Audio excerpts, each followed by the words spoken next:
All right. Hi, this is Katie with the brand new podcast, The Art of Adaptation. In this, I will be interviewing members of the CrossFit Bethesda family and people from the greater CrossFit Bethesda community. We'll be talking about how my guests are adapting their lives, businesses, and families in innovative ways in response to the changes that they are facing. For my first episode, I have with me here Mark Bucher, a longtime CrossFit Bethesda member and the owner of Medium Rare, which is a steakhouse, a bistro. What would you call it, Mark? Both. Perfect. He's here to talk about some of the challenges that he has been facing in the restaurant industry with the COVID-19 crisis and what his response has been. So, Mark, can you tell us a little about what has happened with Medium Rare? You can tell us a little bit about Medium Rare as well, but talk a little bit about what's happened since the start of this whole COVID-19 pandemic crisis. Well, first, thanks for having me. I'm honored to be on your first podcast. I think all of us go through these changes right now when we're stuck in a situation that nobody really understood was going to happen. There was no way we could humanly process what we're all going through right now. We just weren't equipped to think this way. And, I've had great grandparents that lived through the Great Depression and it stuck with them their entire life. My guess is living through a pandemic will affect all of us for the rest of our lives and our children and their children and everything else. Yeah. So we're in uncharted waters right now. Definitely. So first, I hope everyone that's listening has their health and is being safe, because this is no joke.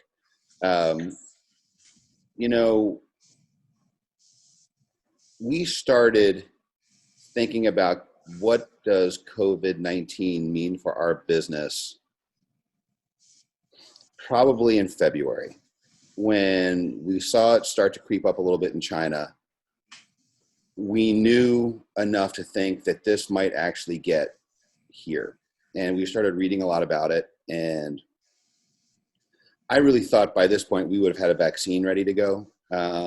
But we didn't, obviously. We didn't have our testing ready to go. But we started socking away cash. So we made a conscious effort. We always had reserves. I mean, Medium Rare aside, being a steak restaurant, it's a business. And rule one with any business is you try to look at cash flow, you look at debt, you look at equity, you look at balance sheets. And there are strong businesses, there are new businesses, and there are weak businesses. And we just said, if we're going to have a crisis, a potential crisis, we need to just make sure that we have cash on hand. And we just left every penny we had in the business to kind of build up reserves that at least would take some of the mental pressure off of us. So we did that. But, the problem was it didn't really matter, because when this hit, and it came fast, it almost seems like every 5 minutes is a different news cycle. So we're in day, I'm going to say this is day 16, 18 of a stay-at-home order. No, not quite. Since when it broke. We're probably in day 7 of a stay-at-home order. I think we're in day 18 of the stay-at-home order. You can't even track. I don't even know what day it is. But so the news broke that I was at dinner on a Saturday night I was lucky enough to be a guest at a dinner, and one of the dinner guests was a doctor at Johns Hopkins whose phone rang. And at that point, he was told that somebody with COVID-19 has come through the emergency room at Johns Hopkins in Baltimore. And that was the first one that I heard of at that dinner. So then I knew we were in for a run. About a week later, you started to hear about the first COVID's been identified. The second one's been identified. Every 5 minutes, you're like, what does that really mean? What does that really mean? We're okay. We're okay. We're okay. It wasn't affecting young people. And then all of a sudden it started affecting young people. But when it first hit, we'll wind back to my business and what I thought. When it first hit and we knew that it was spreading, they came out with, on the news, was the most at risk are elderly over the age of 70. Mm-hmm. Whether they have prior health issues or immune deficiencies or respiratory issues, they were the most at risk of the population. That was back then. Mm-hmm. Mm-hmm. And I said, you know what? Someone needs to help them. Mm-hmm. They are typically the most alone. Mm-hmm. Their families are typically not with them. They're out of state, out of the area. Mm-hmm. And they can't even go on the group vans to go shopping, because at that point you can have 10 or more people on a van. Right. So they were really stuck in it. And I knew that because my father, who passed away a little over a year ago, was 82. And we kind of went through this a little bit with him. Right. I'm like, these folks are stuck. Yeah. Like, they don't cook. They don't have internet. They don't have access to order online delivery. A lot of them, some do, but most don't. Mm-hmm. And, you know, they want to pick up a telephone and call and place an order for takeout. They don't understand. It's just, So I said, you know what? Anyone who knows anybody over the age of 70 will get a dinner to them. So what that really turned into at the end of the day was, in one way or another, I'm really selling those meals. And I may not be selling them for cash today, but I'm selling them for a tax deduction. They're still worth something to me. Mm-hmm. So if we were going to go through a pandemic, the government's my partner in good and bad. You know, they're my 50%, they're my 45% partner in good and bad. So at least I can recoup 45% of this as a donation through them. So we said, you know what, we'll make it work. And you know, we've done, as we're sitting here today, we've done over 3,500 dinners. Wow. We do between 150 and 250 a night, depends on night of the week. Wow. We've raised over $31,000 between a GoFundMe page and private donations. That was unexpected. We didn't expect it to be a GoFundMe page. That covers maybe 10% of our total costs all in, but it's okay. But it's okay. It's something. It's not about that. Yeah. It's not about that. But what it allowed me to do is it allowed me to hang on to a staff that I otherwise would have had to lay off. Right. So let's go back. I'm going to stop you real quick. Let's go back and just talk about that. So what exactly you're offering? So once this started, your restaurant had to close. When did you guys end up closing? Was that the same day that the CrossFit gym closed? Mm-hmm. Okay. So I think it was March 16th. Correct. Since then, you've been offering carry out and pick up for everybody. Yeah. Normal carry out, whatever, delivery. So we had to turn a little bit, you know, it's almost like you guys pivoted. You guys pivoted to your videos and your instructional things and how to get people working out without weights at home, whatever it is. We had to pivot. We had to, you know, we had to turn the Titanic in a bathtub quickly. We had to go from a sit down restaurant to a full carry out to go operation. Our kitchens weren't set up that way. Our packaging wasn't set up that way.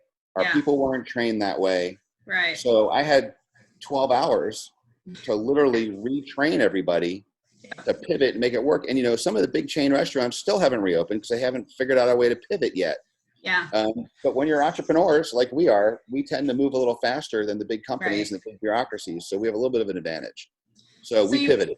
So you opened up, so you pivoted your brick and mortar place into a carry out only place. But then in addition, for people that don't know, what he did is he's offering meals to the elderly.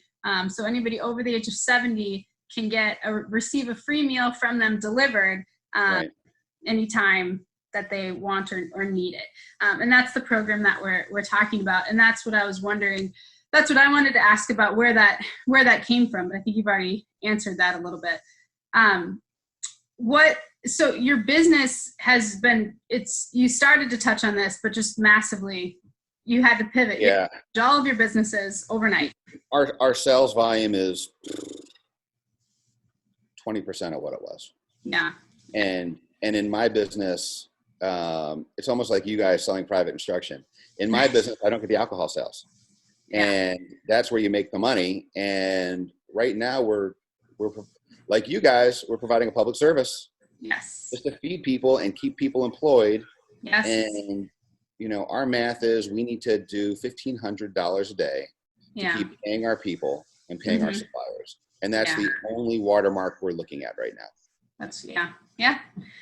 Have you had to make, I guess you've probably had to make some cuts in the staff, because how does that work in the restaurant? Your servers. We have a problem. I mean, the restaurant business has a problem because 30 to 40% of the people that work for us are undocumented. Now they're documented enough to get through ADP's payroll system where they buy a social security number, they borrow a social security number, they know how to do it so they can get paid. Yeah. And without getting flagged. And for us, we ask for the 2 forms of ID and we run them through the positive employment checks and they pass. And that's where our questioning ends. But when it comes to, we first saw this happen when Obamacare hit, when they had to get health insurance or they get penalties. Half of them didn't sign up. I'll take the penalty. So more than half of our employees aren't even on unemployment right now, except that changed today when Governor Hogan said even undocumented employees can now apply as well as self-employed. Okay. So the game changes now a little bit for them, but those are the ones we're really worried about. They not just provide, let's back up. They don't live paycheck to paycheck. They live paycheck to barely paycheck. Right. They get paid on a Friday and by Wednesday they're out of money because they've sent money home. Right. They've fed their kids and there's nothing left. And usually they go to check cashing to check their to cash their check. So they lop off 10%. So we tried to figure out how do we keep these folks working? Because we were really worried about the trickle down effect. So that's where we came up with the delivery platforms. We were on 1, we're now on 3. That's great. And the elderly meal program keeps them working. Yes. That's all. So that's all we can do right now. And then, we asked our staff, as a business owner, they don't train us for this. We weren't taught anything about this. We can't even ask anybody, what did you do last time you went through a pandemic? Right? You can't even Google it because nobody knows. So we just said, who's our most financially at-risk employees? Yeah. And what do they need? And in order of what they need, we put it in front of everyone that works for Medium Rare and said, you all vote how we do this. Who do we give seniority to as to who we bring back? And the entire team voted, and that's how we're doing it. That's great. I mean, it's awful, but given the situation, I think that it's a really good way to handle it and do what you can, because we don't know what the aftermath of this will be. Do you have any thoughts about the future of Medium Rare when you open up again? Or I think we'll be fine. I mean, I think we're all going to be fine. I can say that everyone's going to be fine. And here's why we're going to make it. We're going to make it. I think once we're sitting here today and the banks are still not sure how to lend on the Payroll Safety Act. So once they figure that out, that provides 8 weeks of payroll for every business in this country. The next $2 trillion that they're looking to put through as the next part of the act will do another 8 weeks. So we will eventually get caught up. I mean, so we'll be okay. And businesses will be incentivized to keep operating and keep paying and keep going. So we'll get there. Now, what does it look like? So my biggest fear was if I lay off all my staff and I don't take care of them, when it's time to bring staff back, they may not come back. Right. And then I have to retrain. It's like reopening a restaurant again. Yeah. Which is expensive and it takes a lot of time and it can be a huge competitive disadvantage.